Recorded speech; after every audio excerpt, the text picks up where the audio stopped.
নমস্কার। রোজ রোজ শুনি ভগবানের বাণী। এই সমবেত অনুধ্যানের ২১২তম পর্বে আপনাদের সকলকে স্বাগত জানাই। আমরা ধারাবাহিকভাবে আলোচনা করছি প্রব্রাজিকা ভক্তিপ্রাণা মাতাজির অপূর্ব জীবনের কিছু স্মরণীয় ঘটনা। দেহরক্ষার কিছুদিন আগে একদিন মাতাজি বলেছিলেন, প্রথম আমি খুব কল্পনার জগতে থাকতাম, ভাবতাম নির্জনে থাকব, সাধনা করব, কিন্তু দেখলাম হসপিটালের পরিস্থিতি আলাদা। যখন তখন বেল বাজলেই ছুটতে হতো, হয়তো স্নান করছি খাচ্ছি, বেল শুনলেই ছুটতাম। তখন মনে হলো যে আমার তো কিছু বলার অধিকার নেই, মা যেমন করাবেন সবই মায়ের কাজ। সবসময় অভ্যাস করবে স্মরণ মনন করার। জীবনের উদ্দেশ্যটা কি? কেন এসেছো মঠে?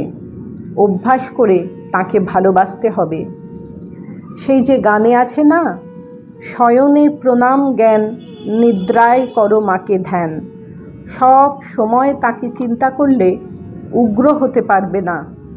তাকে চিন্তা না করলেই মনটা চঞ্চল হয়, মন রাগ ঝাঁক করে। স্মরণ মনন করার অভ্যেস যে করবে সেই শান্তি পাবে। এ তো আর ঔষধ নয় যে গুলে খাইয়ে দেবে। মায়ের হাতে সব আছে। মাকে খুব ভালোবাসবে, অনুরাগ চাই।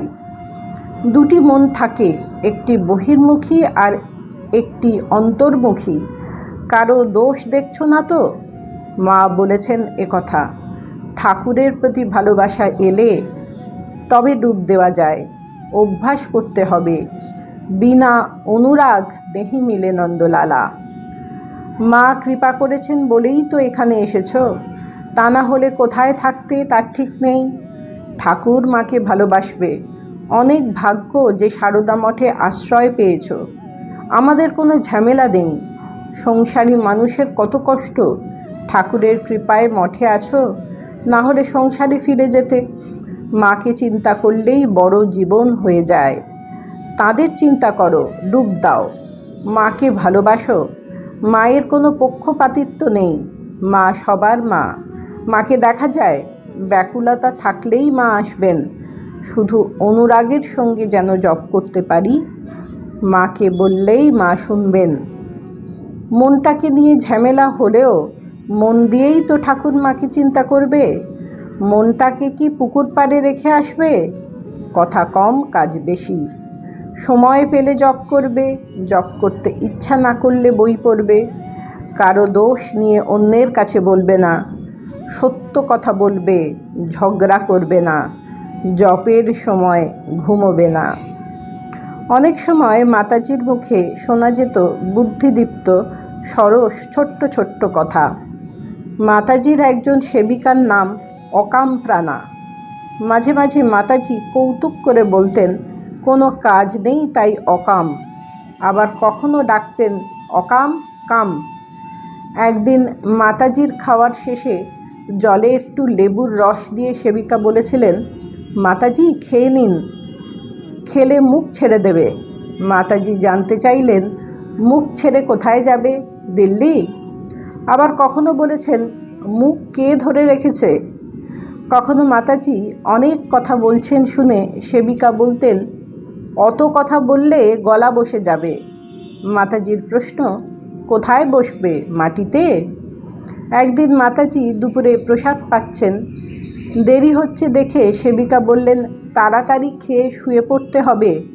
সবাই শুয়ে পড়েছে।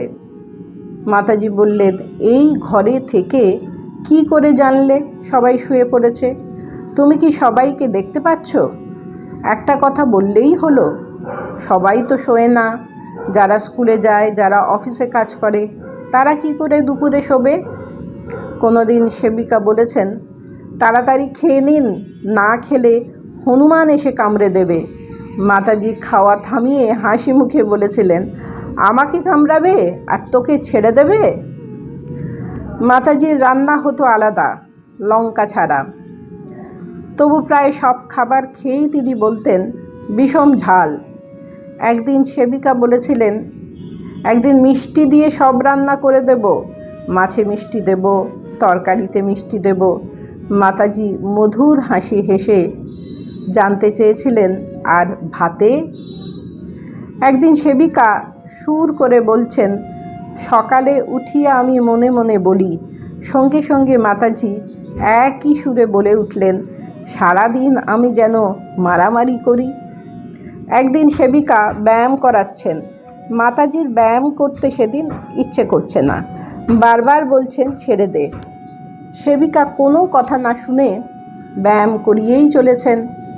বেশ কিছুক্ষণ পরে মাতাজি যে আসছে তাকেই সেবিকাকে দেখিয়ে বলছেন, এ চোখেও দেখে না, কানেও শোনে না, এর কি যে হবে। কখনো কখনো কাছে যে থাকতো মাতাজি তার নাম জানতে চাইতেন। নাম বললেই বলতেন, আমার নাম জানিস? আমার নাম কল্যাণী ভক্তিপ্রাণা, আমার কাছে ভক্তি আছে।